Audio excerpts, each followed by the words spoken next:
आज हम लोग पढ़ेंगे प्रस्तावना प्रियम्बल एक सामान्य परिचय। भारतीय संविधान की प्रस्तावना के अनुसार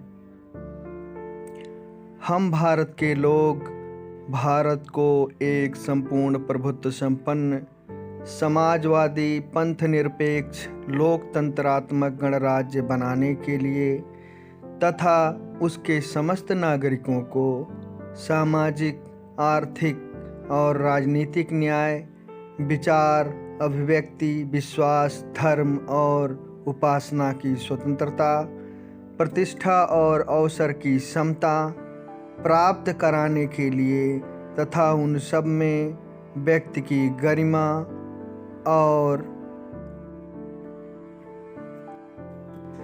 राष्ट्र की एकता और अखंडता सुनिश्चित करने वाली बंधुता बढ़ाने के लिए दृढ़ संकल्पित होकर अपनी इस संविधान सभा में आज तारीख 26 नवंबर 1949 ईस्वी मिति मार्गशीर्ष शुक्ल सप्तमी संवत 2006 विक्रमी को एतद द्वारा इस संविधान को अंगीकृत, अधिनियमित और आत्मार्पित करते हैं। प्रस्तावना की व्याख्या और विशेष तथ्य। भारतीय संविधान की प्रस्तावना उद्देश्य संकल्प पर आधारित है, जिसे 13 दिसंबर 1946 को पंडित नेहरू द्वारा तैयार और स्थानांतरित किया गया था और 22 जनवरी 1947 को संविधान सभा द्वारा अपनाया गया था। भारतीय संविधान की प्रस्तावना में वर्णित शब्द पंथ निरपेक्ष 42वें संविधान संशोधन द्वारा 1976 में जोड़ा गया, जिसका अर्थ है भारत का राज्य स्तर पर कोई धर्म नहीं है और सभी धर्मों को समान रूप से संरक्षण प्राप्त है। प्रस्तावना की व्याख्या। प्रस्तावना के अनुसार संविधान की सारी शक्ति भारत की जनता में निहित है। संपूर्ण प्रभुत्व संपन्न शब्द का अर्थ है भारत आंतरिक और बाह्य रूप से आत्मनिर्भर है। भारत के ऊपर किसी बाह्य शक्ति का दबाव नहीं है। समाजवादी। भारत में लोकतांत्रिक समाजवाद है, अर्थात यहाँ उत्पादन और वितरण के साधनों पर निजी और सार्वजनिक दोनों क्षेत्रों का अधिकार है। भारतीय समाजवाद का चरित्र गांधीवादी समाजवाद की ओर अधिक झुका हुआ है, जिसका उद्देश्य अभाव, उपेक्षा और अवसरों की असमानता का अंत करना है।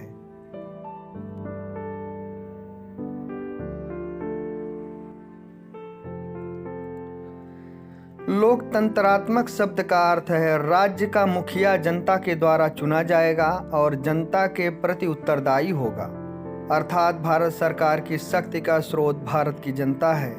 लोकतांत्रिक सरकार जनता की, जनता के लिए और जनता द्वारा स्थापित सरकार है। गणराज्य का अर्थ है किसी राज्य का मुखिया जनता के द्वारा चुना जाएगा, वंशानुगत शासन नहीं होगा। प्रस्तावना में 3 न्याय हैं: सामाजिक, आर्थिक एवं राजनीतिक न्याय। प्रस्तावना में स्वतंत्रता 5 प्रकार से है: विचार, अभिव्यक्ति, विश्वास, धर्म एवं उपासना की स्वतंत्रता, समता या समानता 2 हैं, प्रतिष्ठा एवं अवसर की समता।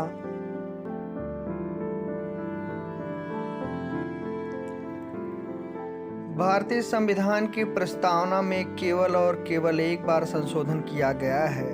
42वां संविधान संशोधन अधिनियम 1976 द्वारा प्रस्तावना में समाजवादी, पंथ निरपेक्ष और अखंडता शब्द जोड़े गए। अरस्तु के अनुसार बहुतों का शासन प्रजातंत्र या लोकतंत्र कहा जाता है। अब्राहम लिंकन के अनुसार प्रजातंत्र को जनता का, जनता द्वारा और जनता के लिए शासन कहा जाता है।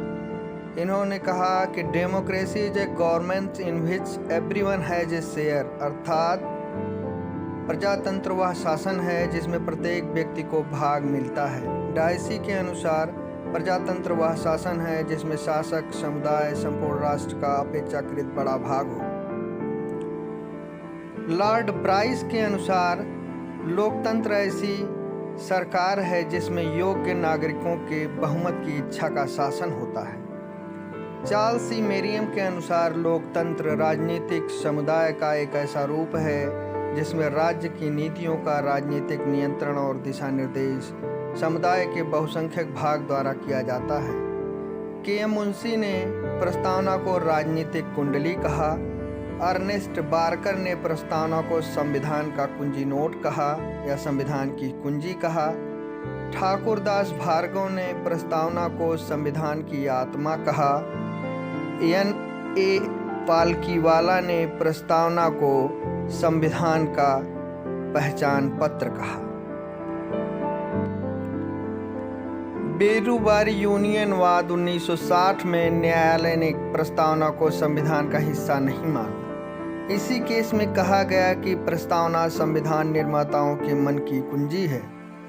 गोलकनाथ बनाम पंजाब राज्य AIR 1967 के मामले में तत्कालीन मुख्य न्यायाधीश सुब्बा राव ने यह कहा था कि एक अधिनियम की प्रस्तावना उसके उन मुख्य उद्देश्यों को निर्धारित करती है जिसे प्राप्त करने का इरादा कानून रखता है। भारतीय जीवन बीमा निगम एवं अन्य बनाम कंज्यूमर एजुकेशन और रिसर्च एवं अन्य के मामले के अनुसार प्रस्तावना भारत के संविधान का अभिन्न अंग है। मिनर्वा मिल्स लिमिटेड एवं अन्य बनाम भारत संघ एवं अन्य AIR 1980 में सुप्रीम कोर्ट की संविधान पीठ ने समाजवाद को इस प्रकार समझा था कि राष्ट्र संविधान में मौजूद मौलिक अधिकारों और राज्य के नीति निर्देशक तत्वों के सिद्धांतों के आपसी समन्वय के द्वारा अपने लोगों को सामाजिक आर्थिक न्याय दिलाने का प्रयास करता है। प्रस्तावना की भाषा ऑस्ट्रेलिया से ली गई है। ये महत्वपूर्ण है।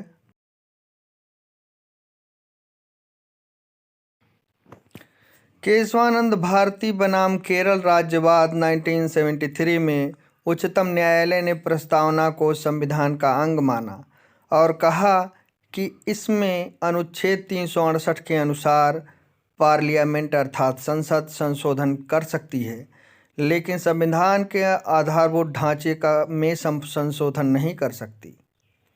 13 न्यायाधीशों वाली संविधान पीठ ने 7-6 के बहुमत से निर्णय किया कि संविधान की आधारभूत संरचना अनुल्लंघनीय है और इसे संसद द्वारा परिवर्तित नहीं किया जा सकता है। संविधान में आधारभूत संरचना को परिभाषित नहीं किया गया है, ना ही न्यायालय ने इसको परिभाषित किया है और ना ही संसद ने ही इसे परिभाषित किया है।